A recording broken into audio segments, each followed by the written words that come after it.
Thank you, Chrissy.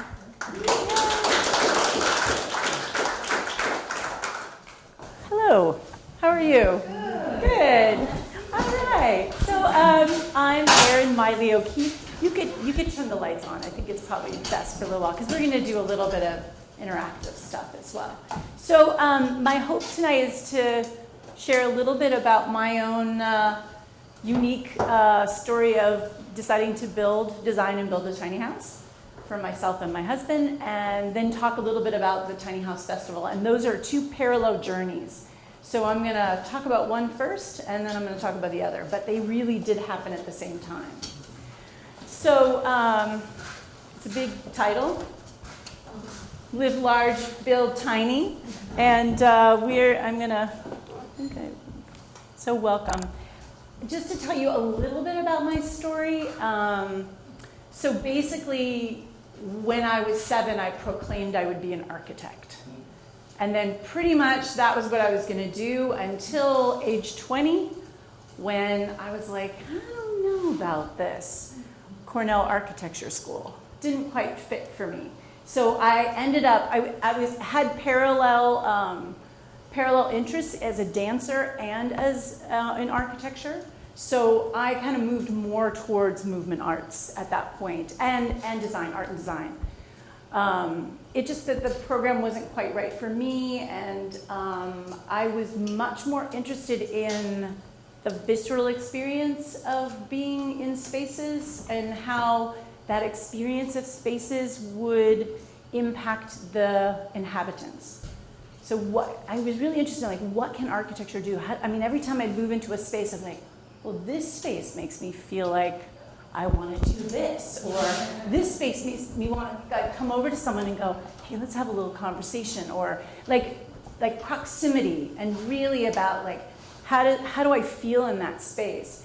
And many of you maybe would be able to guess that that wasn't really what they wanted to teach me in my first and second years. Maybe that would have been more welcome in later years, but in my first couple of years, that's not what the conversation was about. I was also a kinesthetic learner, which is a positive spin on being dyslexic. So, I had a lot of talents, and I learned that they were talents, they were skills, but I also couldn't quite kind of follow the academic route in the same way that was expected. So there was a lot of bumps in my own educational experience. That said, I was always a mover. That was the way I learned best.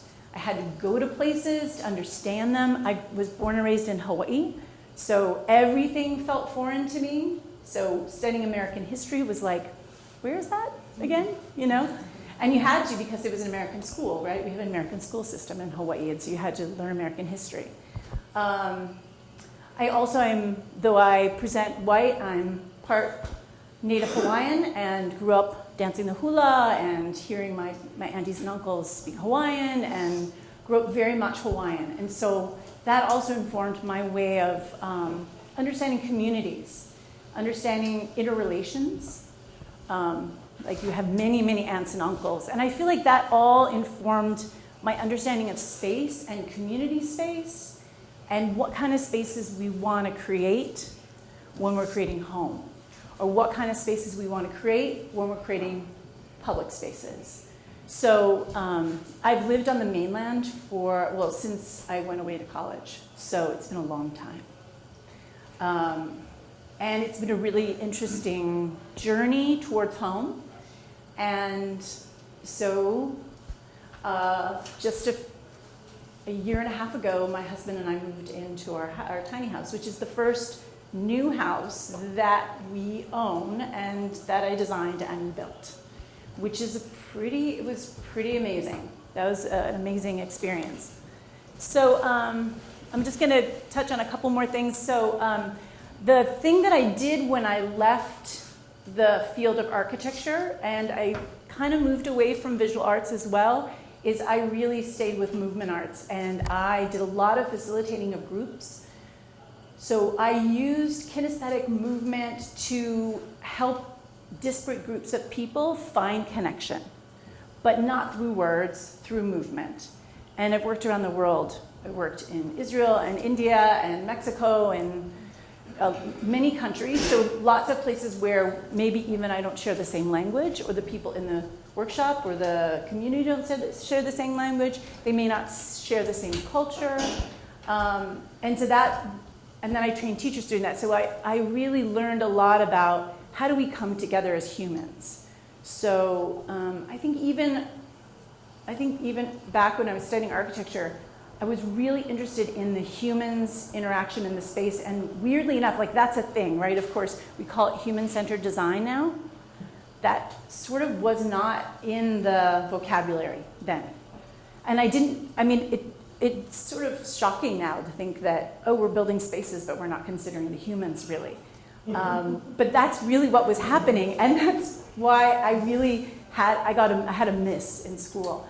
So, I had this whole arc of teaching. I teach circus arts, I teach yoga, I teach dance, I teach play. I use a lot of play. I use a lot of moving people around. It's very unusual for me to have a bunch of people sitting in a room, sitting in chairs.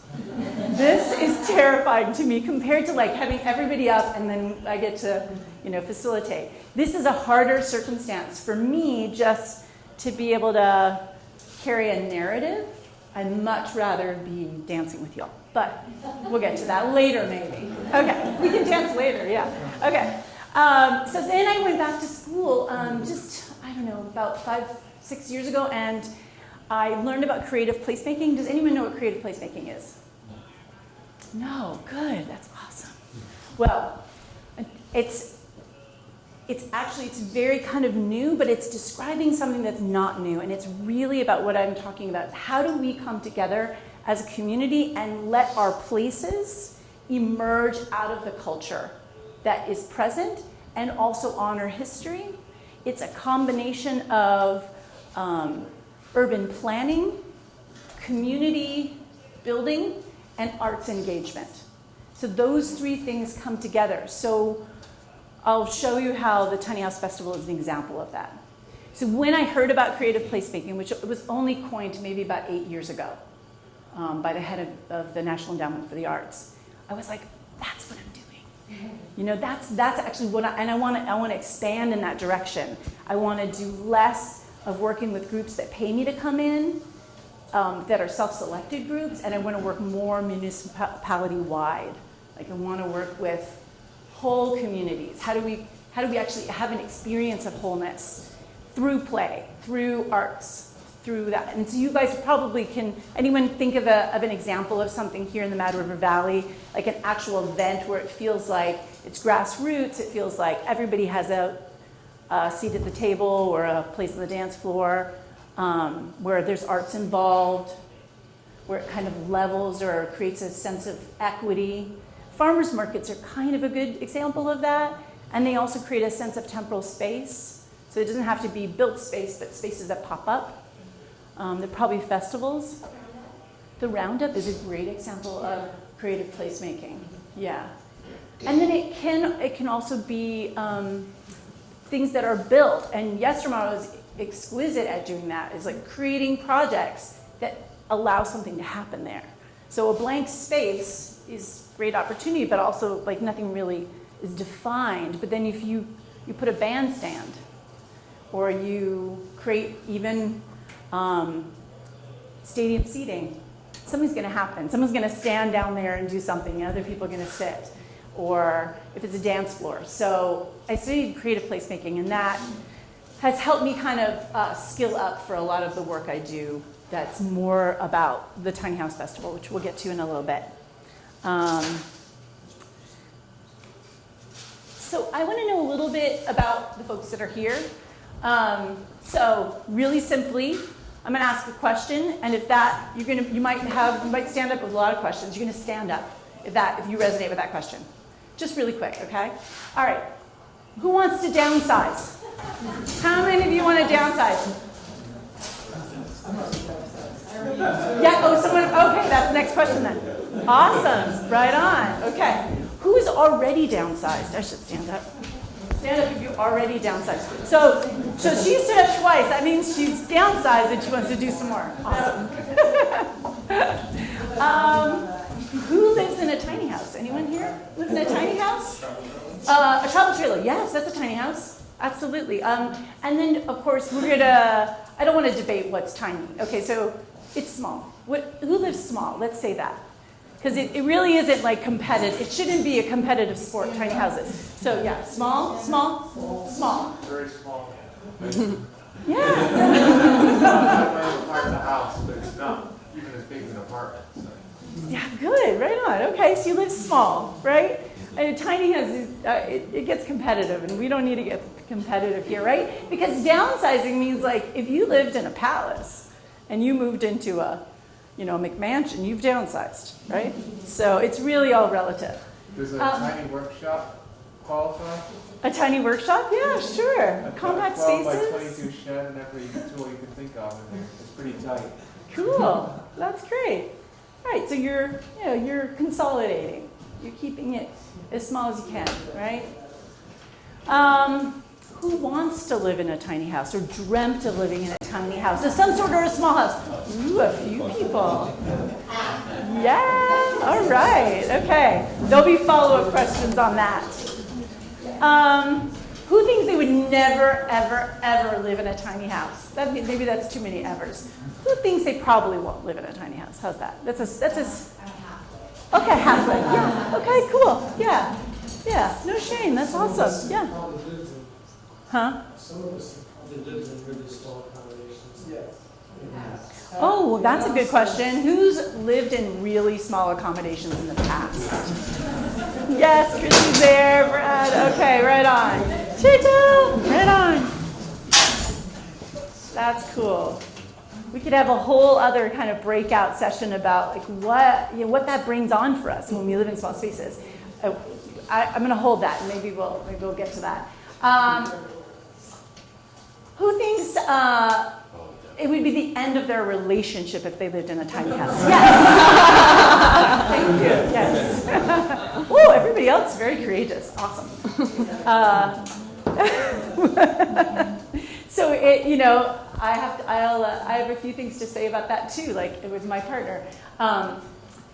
Is anyone just curious about how people poop in a tiny house? Because for some reason that is like the biggest question. I know, everybody's like, where's your bathroom? How do you do that? I mean, what is the mechanics of that? Chrissy, nobody. Well, nobody. I did ask that. I do too. Like, do you have a bathroom? Yeah. People always ask me about the bathroom. Huh? Right. Is it a composting toilet? Is it attached to something? Okay. Who wants to design tiny houses? Anyone have a real interest in designing tiny houses? Right on. Woohoo! That's great. Look around. Okay, cool.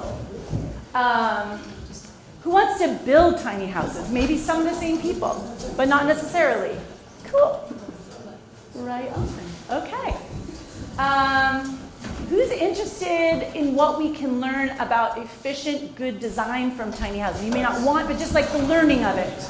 Yeah, okay. That's like pretty much the whole room. That's great.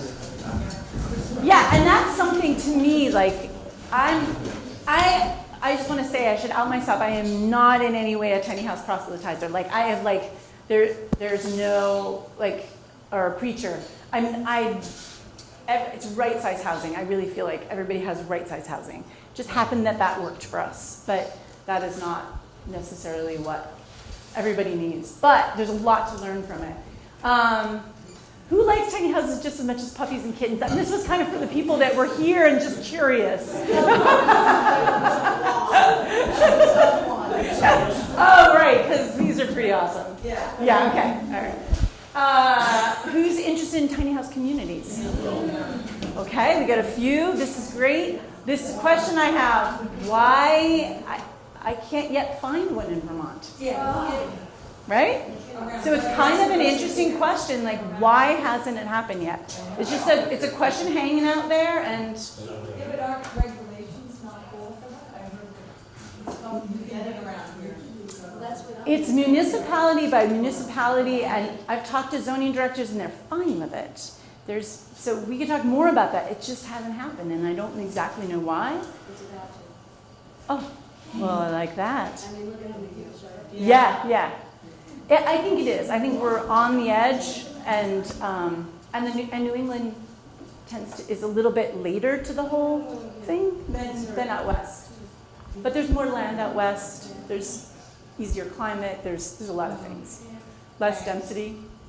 And then, how many of you imagine how tiny houses could solve gaps in our current housing landscape, which is a huge gap? Okay, cool. Right on. Thank you, guys. So to kind of get a little hint about my thinking on all of this, I know the pictures are coming. I know. They're coming. Okay, so what's that? I know, it's great. Be rowdy. That's much better for me. Version of tiny in square footage. It's 300 square feet, including the loft. Whoa. Yes. Wow, that's your house. That's my house. Yes. So that's like It's kind of. the definition of a tiny house? No, I kind of reject tiny house definitions, but a lot of people use 400 square feet and less. Okay. I don't know, Christy, you want to chime in? You might take That's really 4,500 square feet. A Yeah. lot of people who build them on wheels are confined to a certain dimension, Right. so you can be portable. Yeah. And I think that has become kind of the standard of like what a tiny house is because of being on a trailer, which is usually about 200 to 300 square feet. Okay. Yeah. So mine's a 30-foot long trailer, and it's 8 feet wide. So that's how we got the math. So my husband and I, we have bought an old house, which unfortunately I can't show you that. I'm about to show you the real house, the house that we're talking about. But we bought an old house in Brattleboro, Vermont. It was great because we could afford it, and we could cut off part of it and make that into an apartment, and it made it all sustainable. But it's an old house. It's been not that old. It's 1950s, but it was built as a hunting cabin. So, they gradually made it so that it was year-round, but didn't really make it so it was year-round. So I used to describe it in glowing terms as the best tent we've ever lived in. Because we had breezes, but we also had a bathroom and a kitchen. So I looked into like how to fix it up and how to retrofit and all that. I took Peter Yosa's class. In the end, it's like, we would just be sinking an enormous amount of money. It was way less expensive to build our tiny house, be tucked away, and then work in the house slowly, and also rent it. I mean, it's livable, right? I don't know, how many of you live in a drafty old Vermont house? Anyone? Yeah, right. So cost was an issue. I designed a house to replace the house we have at 900 square feet, and it was way too costly in new construction, so that was out. And we were able to budget $70,000 to build our tiny house on the back corner of our property, and then rent out the 2 front areas so that we would have income. Efficiency, sustainability, we had flexibility. I built it on a trailer so that it could be, if it didn't work, I wanted to have a fail plan. What if we didn't like it, I was like, okay, we could sell it. It could go away. What if we want to move? We could take it with us. Almost a year and a half. Yeah. And then rental income density on the land. Brattleboro needs, as in lots of towns in Vermont, needs lots of rental housing. That was something I was really interested in, making sure that there was rental housing. We actually rented both sides of our house out to 2 young people that moved back to Vermont, grew up here and moved back, and that felt really good. And they were both in their 30s. So I want to design my house less stuff, more time, and joy. Joy was very, very key. All right. Dance's approach. So I'm going to talk about this as I walk through this, but I'm going to just run through this really fast. Human movement, human interaction, some of this stuff I've already covered. The choreography of one's day, so that's really how I think about design as a mover, is like, really, how do you move through the space? And if you have another person, you're dancing with one another. And where do you overlap, and what are the times you overlap? So really looking at it as a dance score in a space, and that the space is designed so you flow from the moment you wake up through your private spaces all the way down to how you go out the front door. And that it is a linear, circuitous, but linear path that I designed, and I designed it from that movement. The tactile experience is also very important. Compact spaces with one function. They should be as small as possible. and then lots of overlapping circulation. Everything functions in 3 ways to be included, otherwise it doesn't need to be there. Inviting the inside out, outside in, and then a dance floor was a must, so you'll see that. It's called the Paper Boat. I took a design course here at Yestermorrow in January 2016. 2016 with Lynna Menard, who I now co-teach with. And I designed the house I've been thinking about it for a while, but I designed it in pretty much like 10 days. It was done. And then I started buying stuff, and I started contracting and all, like getting all the things I needed. These are the design considerations. I'm going to walk you through it so you don't need to see that. So this is the SketchUp. I also taught myself SketchUp in that, in like about 3 to 4 weeks, I taught myself SketchUp. I needed a project in order to do it. I talked about learning SketchUp for a long time, but without a project. It's on a 30-foot trailer. It's 8.5 feet wide. One of the important things that you can see in this is that I wanted to make sure I wake up really early. Sorry about that, Rachel. I just hit the mic. I wake up early, and Kevin, my husband, sleeps in. So I did not want to have the loft open to the downstairs area. That was really important to me for it to feel like there were separate spaces. I knew I wanted to dedicate a lot of space to the kitchen and to the living room, and then this became very compact. I also worked along a linear circulation pattern, so it's fairly symmetrical along this line here, and you'll see in some of the photographs. The cant of the wall came out of not wanting to give up floor space for my vertical circulation. And once you're in a trailer, like the idea of a tiny house looking like a regular house and regular house vernacular is a little bit unnecessary. And sometimes can look awkward. I don't know if you've ever seen so like once you're on a trailer and you're dealing, you're like, it doesn't have to really look like, it can look like anything, right? It can like really let it go. So that was easy for me to go, I don't need it to look like that. So this back wall got canted because I'm like, if I just angle it just right, I can walk up the back wall. And then the front opened up, and I love the long shed, and then it just pieced together. So what pitch is that? Yeah, you're gonna ask me that. I used to know like my name. It's among stairs, so It's like good for you. 70 degrees. That's just 72 degrees. Yeah, sorry. I used to know, and then I just let it go, like many facts. And then I also canted the front wall. So this is looking down. This might be a little bit helpful to see some of the features. There's a shear wall in the center, and that gives it a lot of stability, but it also separates the public space here from the more private functional spaces in the back. It's a walk-through closet, biggest closet I've ever had in my entire life, which is awesome.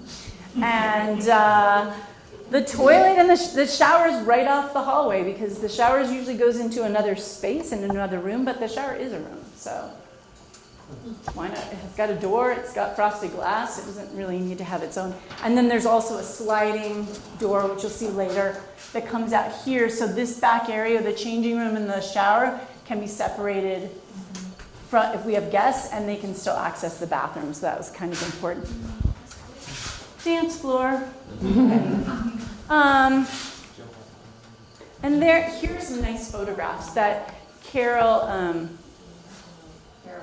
Carol, why am I forgetting her last name? Bates took them.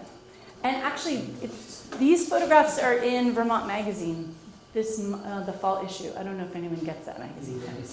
It's in there. So it's sited in the back corner of our land. We have a hot tub, so we don't need a tub inside.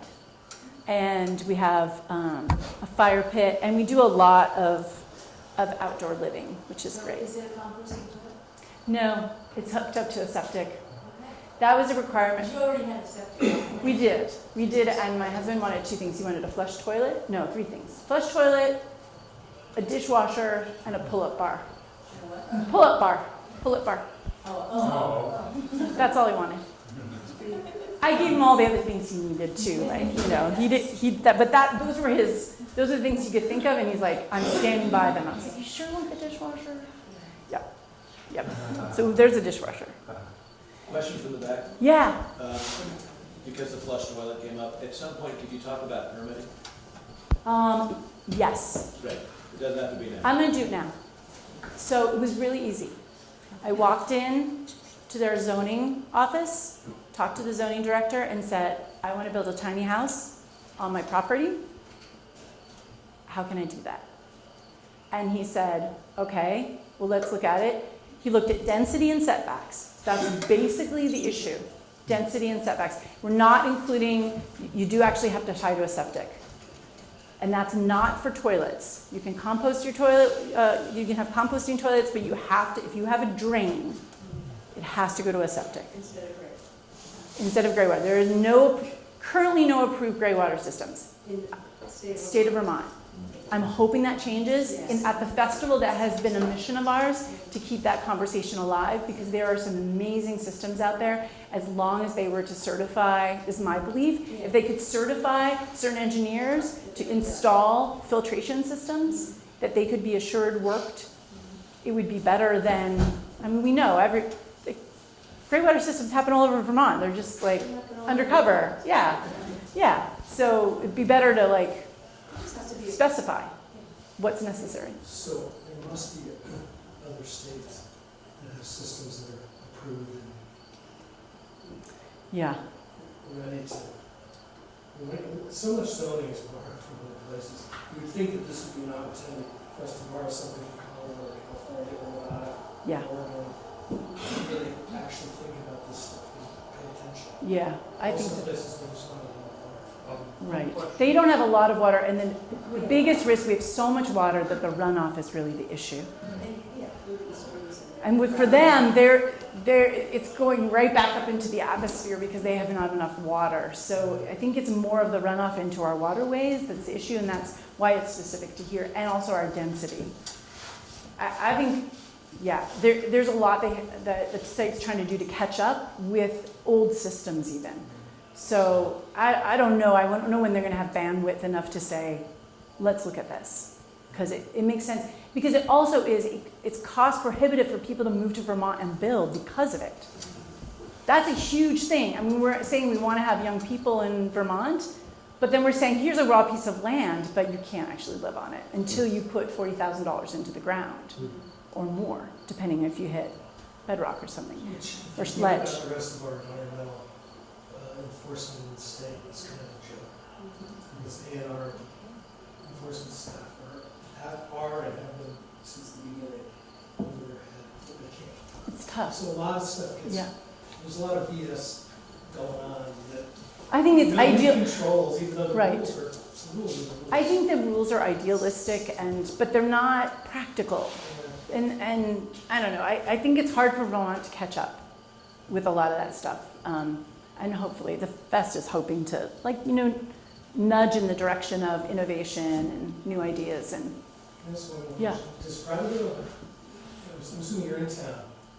I'm in West Brattleboro, so I'm 8 minutes Are there from other you. tiny houses around? Is it, so these guys are getting some training as to how it is to permit this stuff, which is, Yeah. which is good. She's connected to their septic. I'm connected to the septic, and also, okay, so back to your question in the back. So this is considered, so I had 3 scenarios. One is, so I'm in, my husband and I live in rural zoning, which means that we can have 1 unit per 3 acres, so that's density.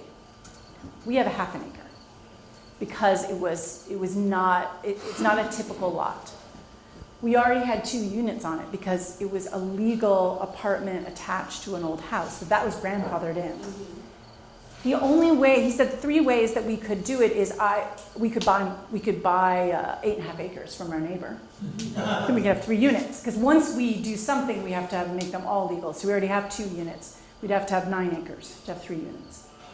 We could rent land from our neighbor and put it on there, because my neighbor has 144 acres. We have half an acre. We could put it on their land. And the third scenario is that if I didn't have a built-in oven, it was considered a detached bedroom. So that's what I went with. A detached bedroom, Detached bedroom. even though it has a kitchen and, Has everything else, but no built-in you oven. don't have built-in oven. Yeah. I mean, these things are, Stove top I mean, my point is that they were like, we will work for you. This is, like, it's a loophole. But they showed me it. They pointed right to it and said, you can do this. Oh. And the point is that, like, if you walk in and you say, this is what we want to do, Yeah. it oftentimes, I mean, I don't know. Can I say oftentimes? I don't know. Everybody's got a different situation. Yeah. I was fortunate. I was going to run the festival. I wanted to be above board. I wanted to bushwhack the way, the path. And so I was like, I'm just going to put myself out there. Yeah. And they worked with me. So that was good. And I've heard other stories that have been also good. And then, like, Morrisville is just a couple years ago incorporated tiny house language. But it really is municipality by municipality, and there's also, like, you can encounter NIMBY in a lot of communities, but we didn't in Brattleboro. Did I answer all the questions? So your septic capacity was okay for the 3 units, but you couldn't have the 3 units? Because if you had chosen to, or been made to lease the land from your neighbor, would you have had to put a septic on his land? Probably, yeah. We didn't even get that far, but you're right. That would have been way more costly. Yeah. Trying to get septic across a property line to get septic approved. I bet that's true. It worked just fine. Right, yeah. Yeah. Yeah. And the fact that it's on wheels didn't matter? It didn't matter at all. Though, you look at zoning, and then you look at insurance, and then you look at property taxes. And those, none of them talk. Right. And they all look at it differently through a different lens. Yeah. So, And you probably don't fit into any of the boxes. no, but you can get insurance. We got insurance very easily for it. And they haven't figured out how to tax us yet, and I'm fine with them taxing us. I really am. I did not go down this path at all to try and shirk taxes, but they don't know how to do it yet. Yeah. You know about the state law.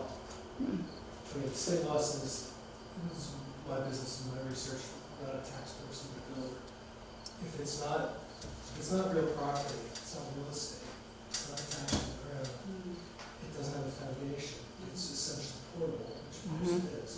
They can't tax it. However, there are towns that do. Yeah. So it's like the zoning thing. I'm familiar with at least one case, and that was the It's attached to septic though. the town says, well, we're going to tax Oh, you. it is yeah. We're taxing you even though Right. it's a. I think that may come up more and more. I would imagine. If I took, excuse me, if I took it to court, I could, but the money involved isn't worth what I'm paying for taxes. Right. So when you were doing this, it's now considered an extra bedroom. Yes. So that means that your existing septic had to be sized to allow for an extra bedroom. No, because I don't know how this works, but I moved one out of the house. Okay, so you maintain. I mean the same number of bedrooms, Because that's the other thing. which is kind of theoretical, right? Yes, it is. Oh, that's not a bedroom, that's a. That's now not a bedroom. Right. The bedroom's over here, Some places, on the wheels, you yeah. don't find a bedroom as having a closet.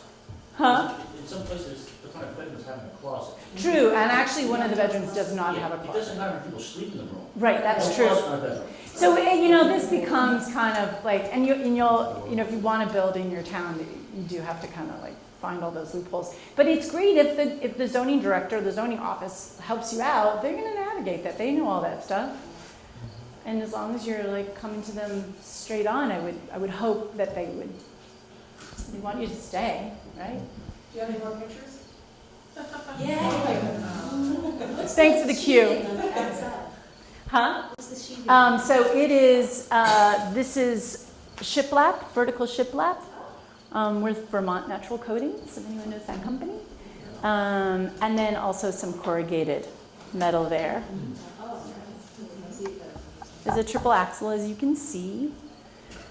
So do those tires like rot being on the ground? Well, actually, these tires I gave my brand new tires to my neighbor who needed them for his tractor, and I said, would you just give me your old cracked tires, and that way I have tires on it.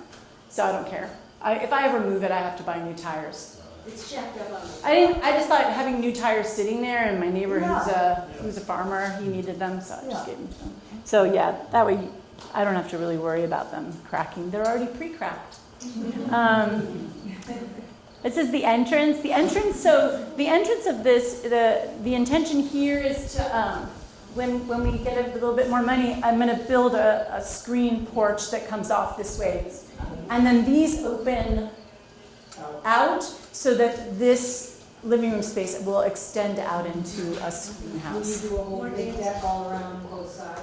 That's Um, a great dancing area. Yeah, exactly. We'll probably do a deck here, and then the screen house will be here, and then the hot tub will move from the back side to right there.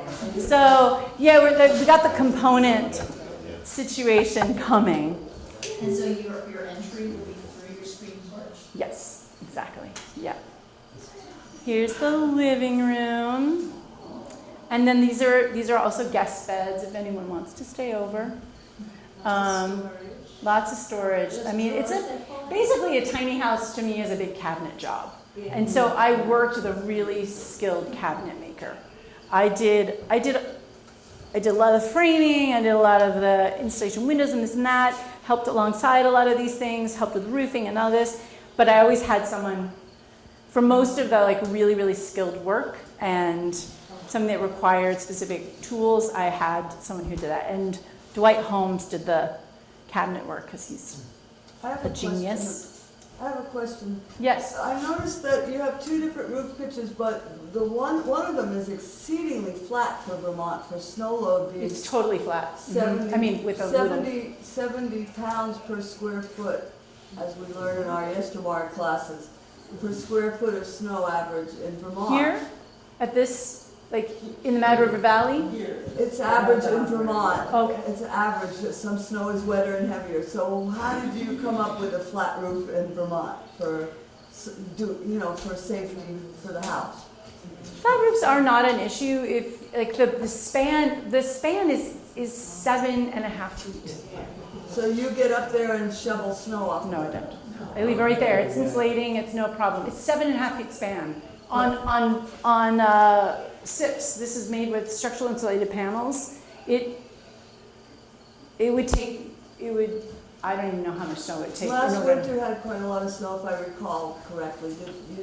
We actually didn't, but I've had a lot of snow in there when I was working on it, and also it melts really fast. But 7.5 feet is not a big span. My tiny house has a flat roof on it too, about Yeah. the same size as Erin's, and it's been totally, I've had it for 5 years, and it's never been an issue. Yeah. It's in such a small area. And I even remember having a conversation with John Connell, who founded Yestermorrow, and he's like, flat roofs, yeah, they're great, insulating. So, I mean, it just depends on how it depends on how you build it, that's all. And this is so narrow that there's no real issue with this. So as long as you accommodate for the load, and then there's no need to take it off because it's insulating. How do you accommodate for the load? Just that it's 7 feet wide? It's 7.5 feet That's wide. it? Yeah, the span is 7.5 feet wide. How big are you? That doesn't seem to compute for you, huh? It computes, but it doesn't. Huh?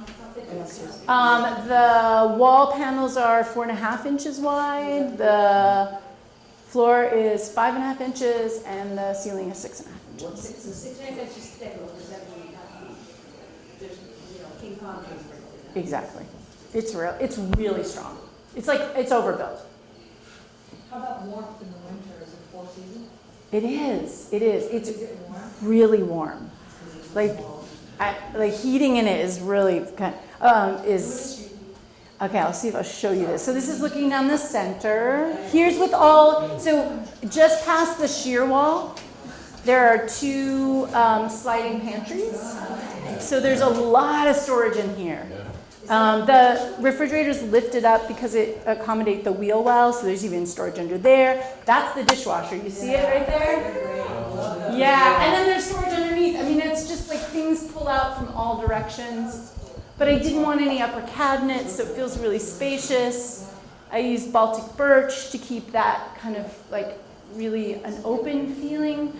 I have Swedish blood, and I when I looked at it, I was like, oh my God, I built something Swedish. I mean, it really looks kind of Scandinavian. Yeah. Um, And what's underneath the stove?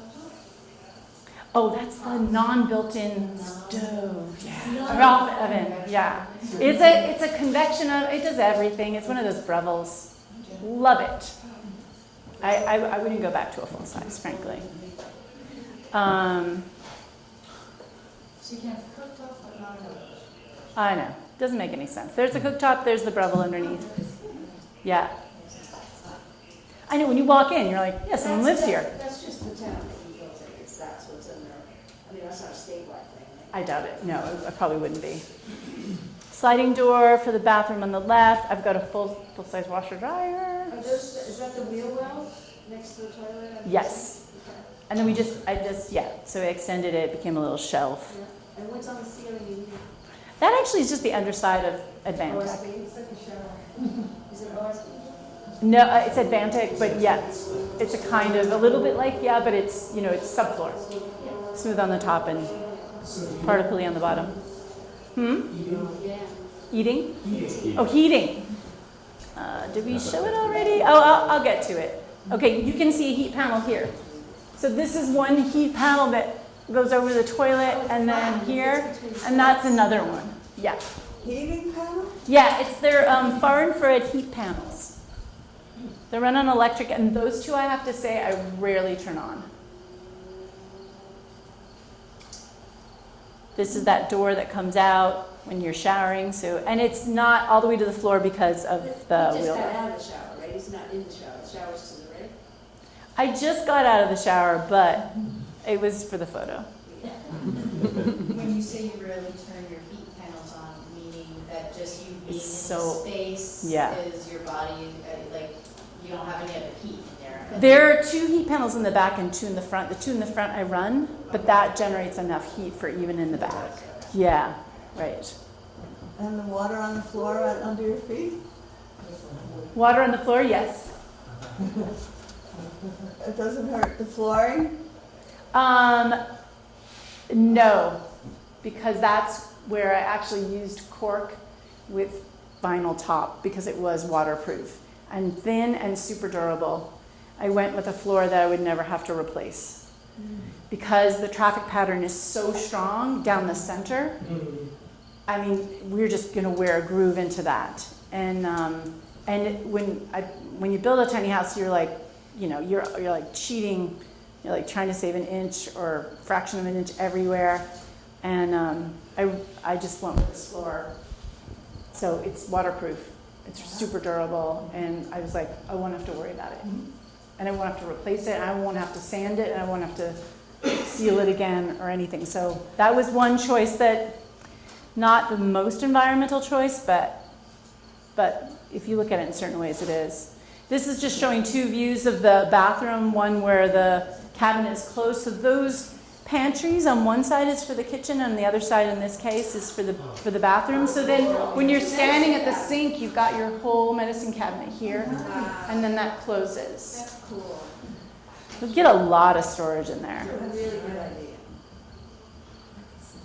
And then on the other side, the other pantry, I have a stick vac that charges inside of there, and there's still more space that I could use. And then you can see the shower there next to the washer dryer. There's the shower. This is a panel that my sister came and did. So my sister and I do design work together.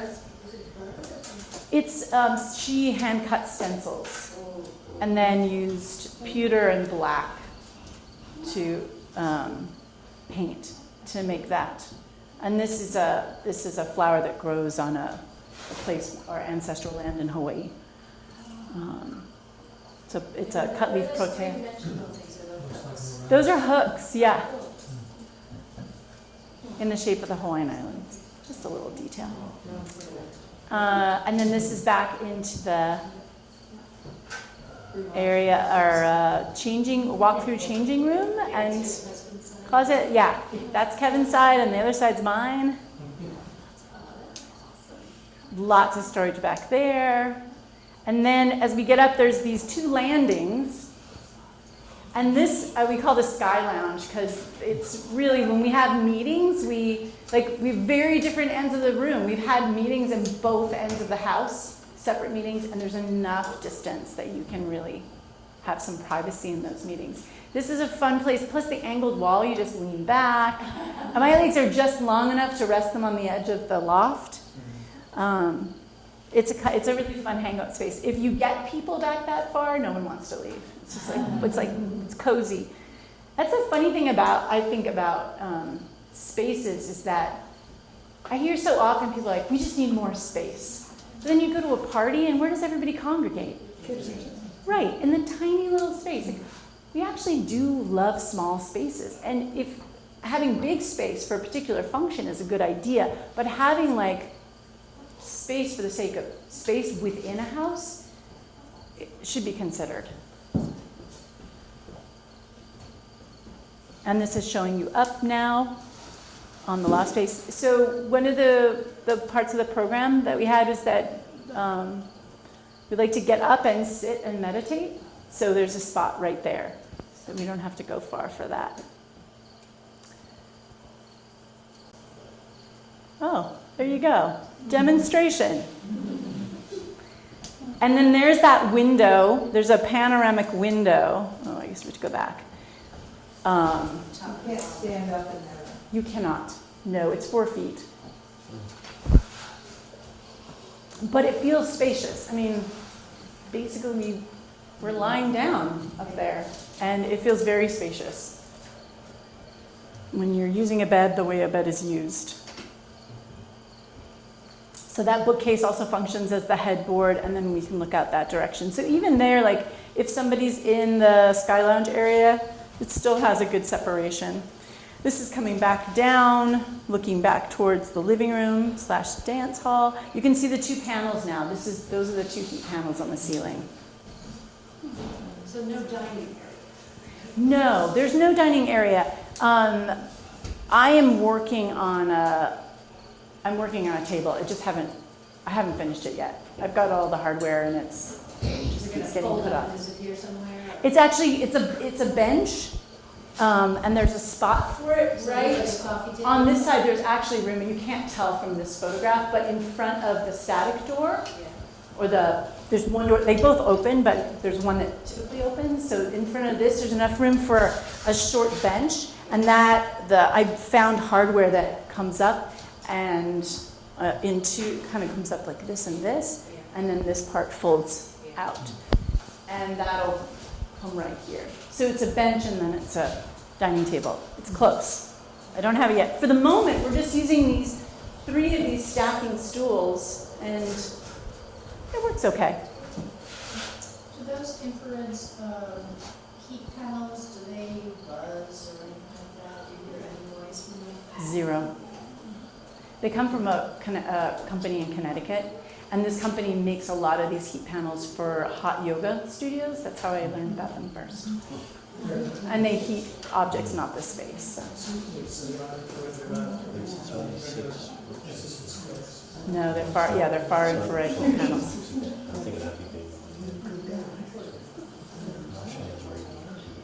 And there we go! Yay! Okay. There's more of this, but I want to take you guys quickly through the festival, all right? I wanted to generate a couple of ideas, but I feel like we are kind of already there. So I might skip over a couple of sections so we make sure we get through this. You want to just popcorn, why would you go tiny? Are there any other reasons that I haven't mentioned? Yeah. I have a chemically sensitive client who can't live in her house, but she wants to live on the land with her husband. Great. Right, so a very specifically designed space for a person. Yeah. Space constraints. Space constraints on the land. Right, for example, if you go to college. If you go to college. Right. Yeah. Parking lot. Right. You can Yeah. park it in a parking lot in college. Okay, If you so could, you yeah. may not want to take personal advice from me. But right, but you might be able to park it on a friend's land or like, right, But you yeah. can do it up at Fernie. You can park it in your parking lot. Where? Season, Fernie, Canada. Oh, cool. See, so There you are. you park it and that's what people are doing. Yeah. Anyone else have another reason why they'd want to, we haven't covered, like they'd want to have a tiny house? Less up. Huh? Yeah, less maintenance. Less maintenance, yes. Yeah. Totally. Simplicity. Simplicity, yeah. Mobility, I mean, I have it up there. Retirement. Retirement, right? Proximity to family, you know? You go to visit. Yes. Right. Anyone thinking about building one to like Airbnb? Anyone? There's a company looking for those. Yeah. But no one's here doing that money. Some people want to do that because they think, well, I might move into it later, but for the moment I'm gonna like make a little income off of it. Well, I want to build a tiny house, live in an Airbnb, my house. There you go. So that would be a good scenario for that as well. Yeah. Anyone want to just throw out some ideas of like the larger impact of the tiny house movement? Potential impact? Anyone thinking about that? It's a good way to have people realize that as a nation, most of us live in houses that are way larger than they need to be. And some people in the rest of the world live in a two-room house you can fit 4 of them in this room. And so there's an awareness thing. That's, as far as I'm concerned, that's the biggest advantage of tiny houses, to get people to think. Right. Think about like what's right size. What do we actually need?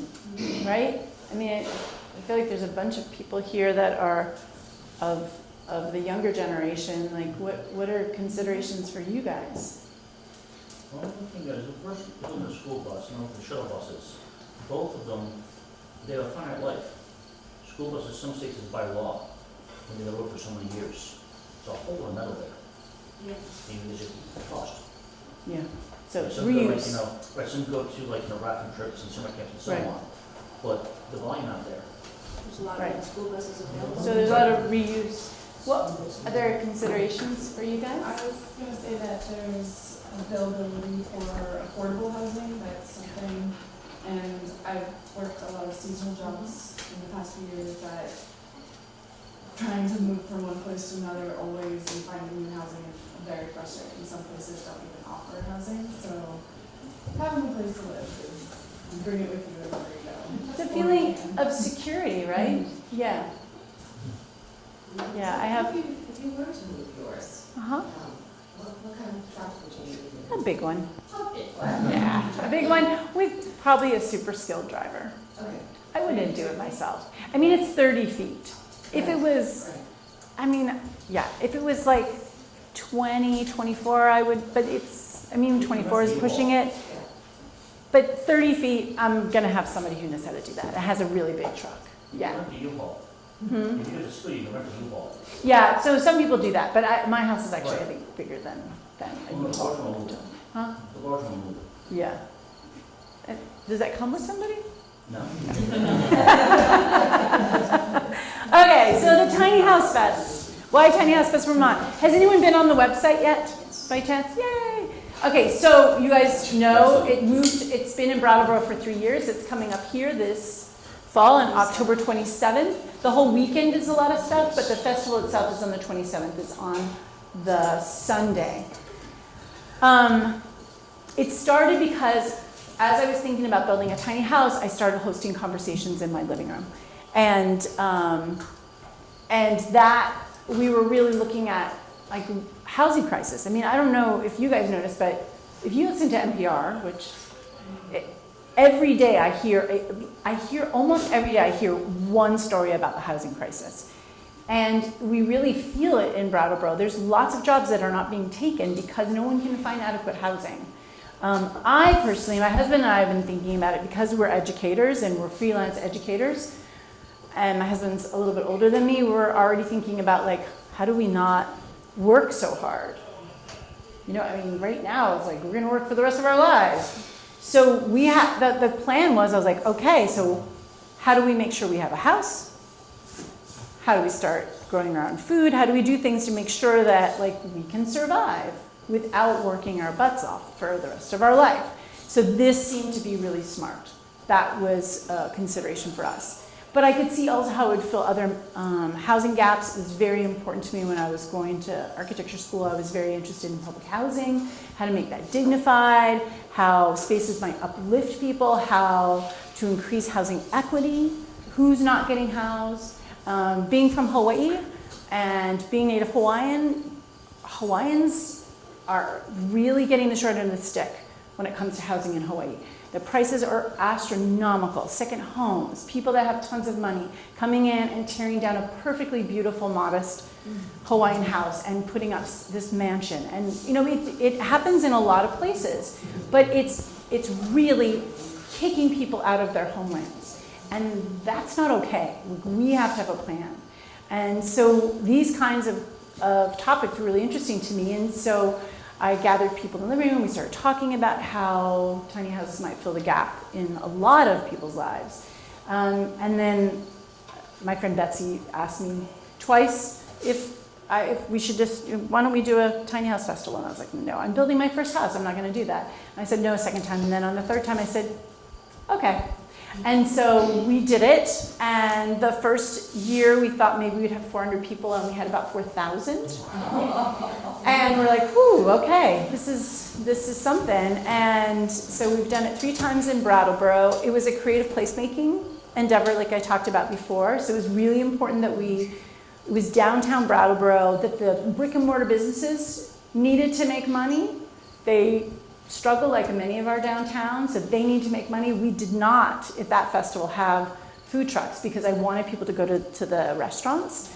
We activated a street, Flat Street. I don't know how many of you know Brattleboro, but it's a street that's underutilized and a really cool resource. It also, in my thinking about Brattleboro over the years, there's a parking lot that really I think should be a park because we are lacking public space in Brattleboro, places to congregate. They missed it, and they keep missing it. And this one parking lot, we did a parking survey, because we needed to do a parking survey to let people know we do have enough parking, it could be eliminated, and that spot could be a park. So I got a permit through a lot of persuasiveness. I got a permit to shut down that parking lot and turn it into a tiny house village, and then to activate that part of the street into a whole campus for the tiny house festival. So this, I'm just telling you how I loaded on a lot of missions with this festival. And then of course, how do we bring the general public and all of the stakeholders in our community into the conversation around housing? Because if most legislators hear from the same people, and usually the same people show up to every meeting and have their voice heard. And it's usually the same. The cool thing about tiny houses, it's a shiny object and it gets everybody in the room.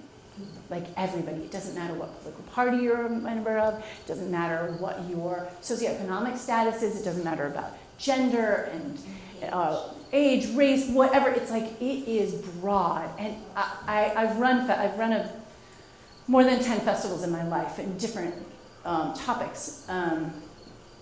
This is the most equalizing topic to really get everybody there. And that's what's exciting. It's like they come for the tiny houses, but they stay and they get their voice heard and the conversations move forward. So we've had so much buy-in from zoning directors and from our legislators here in Vermont. We've had regional support. It's been really amazing what happens. And I'm super excited that it's coming to the Mad River Valley. Is there anything in Burlington? Do they have any tiny house communities in there yet? Not yet, but I just caught wind of something that they're planning or working on. So hopefully I can get a hold of somebody who might talk about that. So there's stuff coming, yeah. You gotta do a lot of digging to find. This just talks a little bit about mission. You can get that on the website. I'm talking a little bit. These are some of the houses that you'll probably see plus some. I just threw a bunch of them up there. Some of the houses that are gonna come to the festival. This is the wheel pad. Anyone know about the wheel pad? It's a wheelchair accessible bedroom and bath done by Lionsink Architecture down in Wilmington. They have a really powerful story. You could go on their website, why they created it. They created it out of a relationship with a young man in their community. What's the website? Wheelpad.com. This will be at the fest again. The first year of the festival, they unveiled this at the festival, which was really cool. And Joseph Sincata and I were designing and building our houses at the same time, and it was great to have each other as resources. This one? A little bit. This one, that one is, that's Vermont. Oh, it is. That's a Vermont, yeah. Yeah. This is Chrissy's down here. Shout out to Chrissy, little Lou. You can see that out there. You actually, I don't know if any of you saw when you drove in, you probably didn't, but there's a Paperboat 2.0 in the parking lot. Yeah. It's a 24-foot version. So I got connected with a client, and then that client wanted it to be built by the last design build course here. So it's been framed and sheathed by Yestermorrow students, and it'll eventually go down to Massachusetts and get finished out. But you can see kind of the structure of it. And if they do it fast enough, which I'm not sure if that's going to happen, but it will be at the festival. What are we looking at over here? Sorry, go ahead. Yeah, right. Who's that? This? Yeah. This is called Mastheads. This was a project done by an architecture firm in Pittsfield, Massachusetts, and they designed and built 3 writers' cabins out of cross-laminated timbers, and they were based on 5 different authors that worked in Massachusetts. And so this is when it was at Mass MoCA, and I was able to reserve one of these for 2 hours and do a little writing retreat, but they've had writing retreats every summer in them on a property somewhere in the Berkshires. And they then in the fall, they go to a new location and they have poetry workshops with kids in the schools, and then they go and they get to write in these. And stay tuned. This is kind of new, but we're looking at the possibility of them coming here to Yestermorrow. So that would be really cool What about the for a little longer, for an extended stay, huh? I'm sorry, what about the modern one? This one here. This is, that is a space called Satellite. It's by an architect in Morrisville, Vermont. He's just launched it, and it's a product that he's selling. He's going to bring that to the festival. It's the same one as the bottom corner. Yeah, you're right. Those are just 2 different views.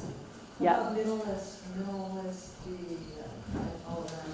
Where? Minimalist. What's that? It's out of Quebec. Oh, I know who you're talking about. Yes.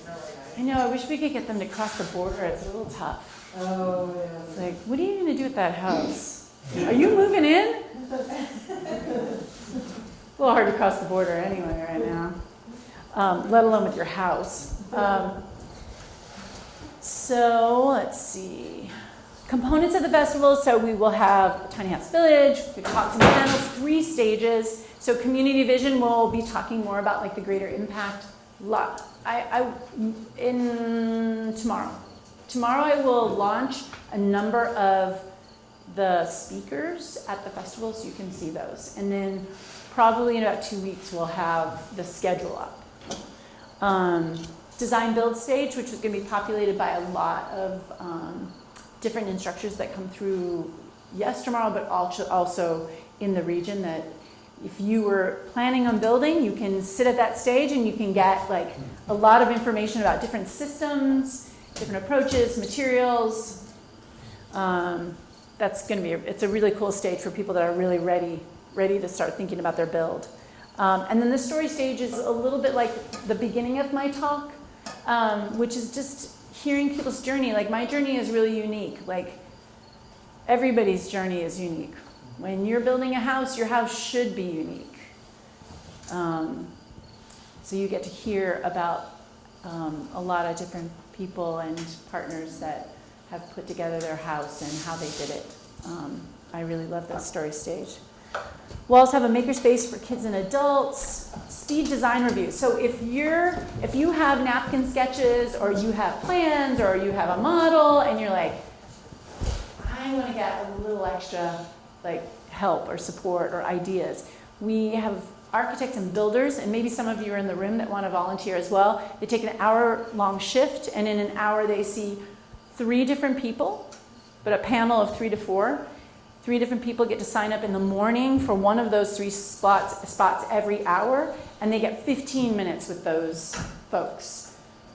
Just to say, oh, did you think of this? Or you come with your questions, and it's really fun. And you get a lot out of that 15 minutes. So those are speed design reviews.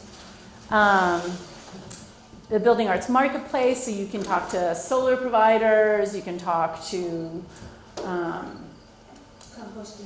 composting toilet people, thank you very much. You can talk to a lot of different kinds of people. Those will also be posted. And also tiny house builders if you don't want to build your own. And then this year we're not doing this, but parklets, we'll be doing something a little bit similar to it. But parklet is basically a small public space. So in Brattleboro, we took parking spots and then we gave them to artists, and they created public spaces in the footprint of car. Yeah, so it's a great exercise, and then we did that with a lot of kids too, so that our youth could help direct our public space creation. What do you want in a public space? What are we missing in Brattleboro? So that's been a great way to engage youth. Additionally, in the weekend, so on Saturday we'll do local tours. Those tours will go to houses that are sited in the valley. Additionally, we'll have a few houses here, but that's a specific ticketed tours. It's great because it's smaller. You can ask more questions. You won't have to fight the crowds. At night, we'll do a fundraiser called the Feast Before the Fest, and tickets will be on sale for that. And then on Friday night at Big Picture, we'll have a film, and we're featuring Sam Mockbee. And Rural Studio, there's a documentary called Citizen Architect. And then we'll have 2 folks from Canada that both went through that Rural Studio program, and they will also host a conversation after that film. We've talked a lot about the impact of the festival. I want to say thank you. And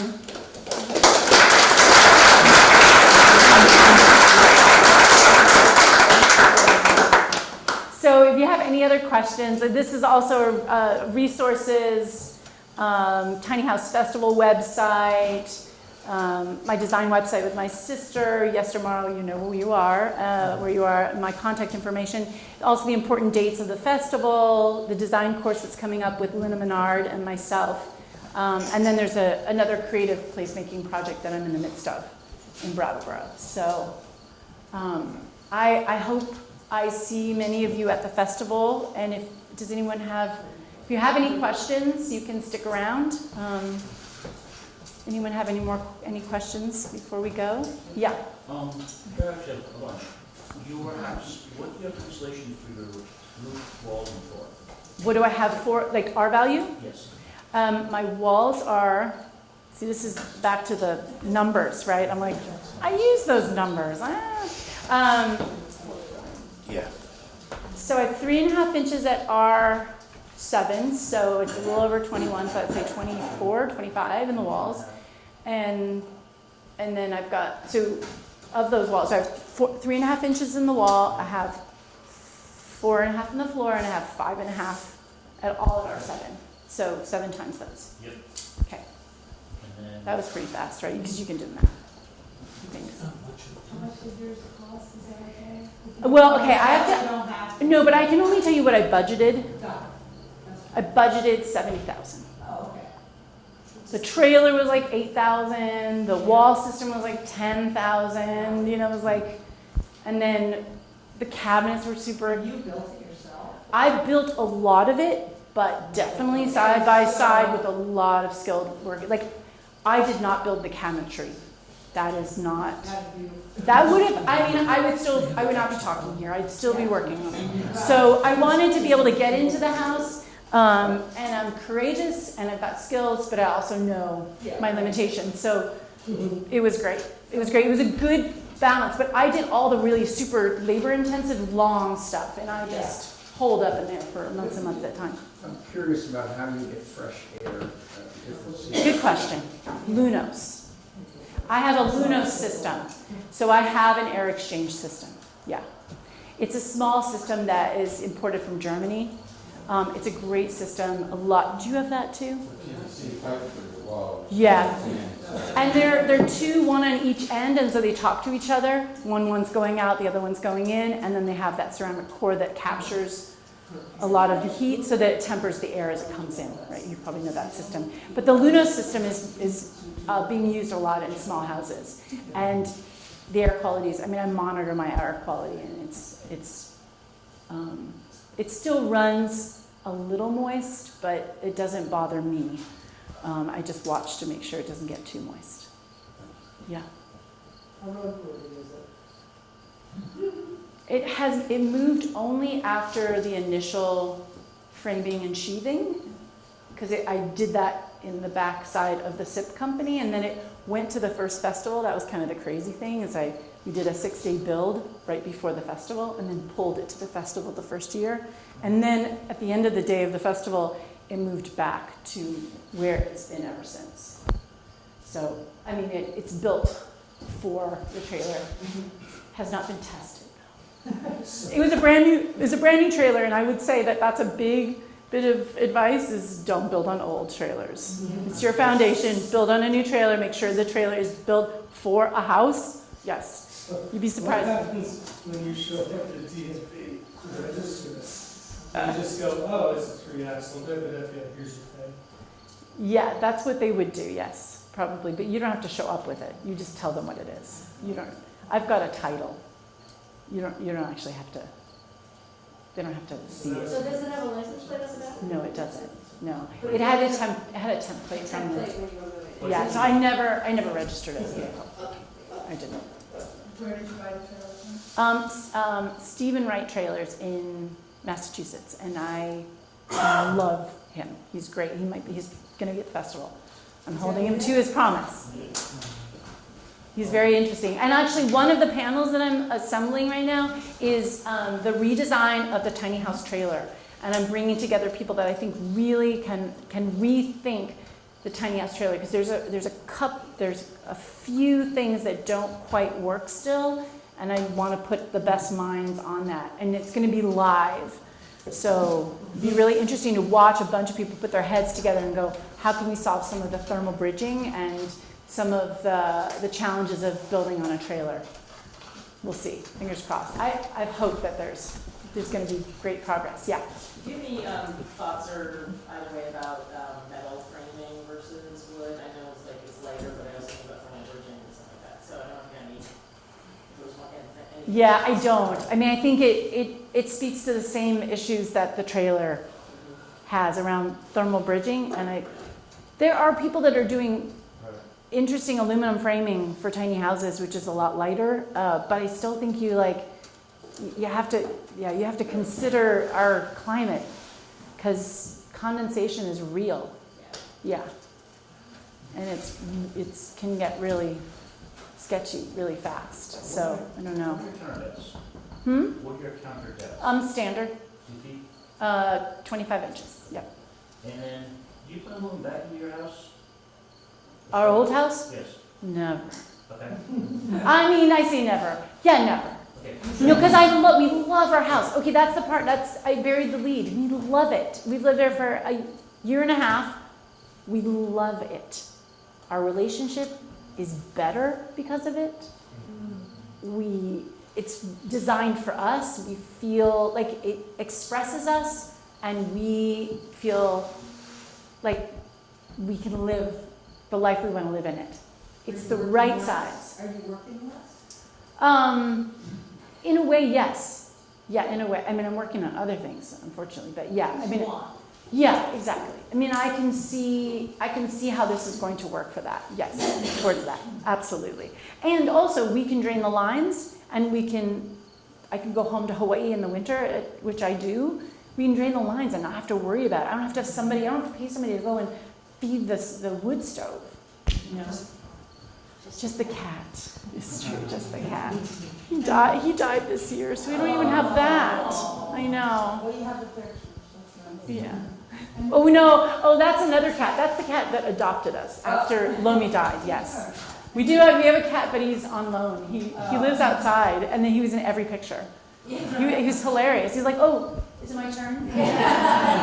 He's in every picture. You're like, oh, I love your cat. Wait, which? So what do you do, well, you said your living room bunket there is a guest bed, but how guests stay with you? Yeah, And how does that feel in a small space? it's not ideal, to be honest. It's not ideal. It's usually kids, nieces and nephews. We also have a camper. So that's our guest house. We have a little Shasta, little old Shasta, and that's our, that is one issue. And I'm trying to look into like materials people are throwing away and to build just a small little cabin in the back that people can sleep in. Yeah, I don't know if I could get one in there. That's the only thing, is we've got a very small space, but that is an issue, I would say. That's calls for like another structure, I think. You can get it somewhere for an 8x8 container. Yep. Someone made the comment that there could be like uranium in the containers, and I kind of made me go, Uranium, isn't that expensive? well, they put it in there and then they Oh, pushed it now. out, so you could be Oh. living in that. Because you don't know what was You don't know in what was in there. That's what the easiest Kind of creepy. measure for. That made me go, okay, I'm done. Yeah. We should go. Oh, yeah. Oh, my dance floor. My dance floor is, so the doors are 6 feet. The double doors are 6 feet. So then you add another couple feet on that. So that's 8 feet by,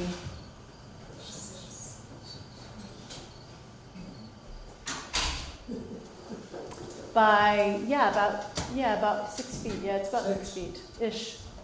Maybe a little bit less. Yeah, 5.5. But then you have the whole center. I mean, yeah, I'm gonna do a video soon because the runway is very fun. And also like, I designed that back area so you could scramble up and scramble down.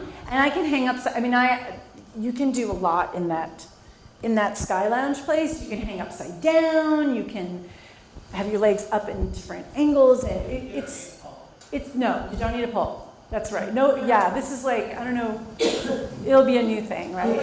It'll be Sky Lounge dancing. But it's fun because you can scramble. To me, like, I want to be able to get on hands and knees, and I want to be able to pull up, and it's very playful. And I think that tiny houses benefit from having some place where you can really move. And it's not easy to do, but I managed to get in there. You can come over and have a dance. Come into my dance party and tell me. It's great. Where did you put your husband's? That's the end. That's all the loft. Oh, can I do this fast? The loft is all made out of steel. So it's 1.5 inch tube steel, and so right there where I'm putting my hands, that's where he does his pull-ups because it's all steel. Yeah. And then for me, who doesn't do pull-ups very often, I can stand on one of the steps and take off some of my weight and cheat a little bit, but yeah. Your dishwasher? Yes. Who makes it? Fisher Paykel. Yes. And then just one last shout out for Yestermorrow and for the festival. If any of you want to be a volunteer at the festival, we are looking for volunteers. And if you want more information, please go on the website, sign up for our very infrequent emails. Thank you, Chrissy. Thank you, Rachel. Thank you, Yestermorrow.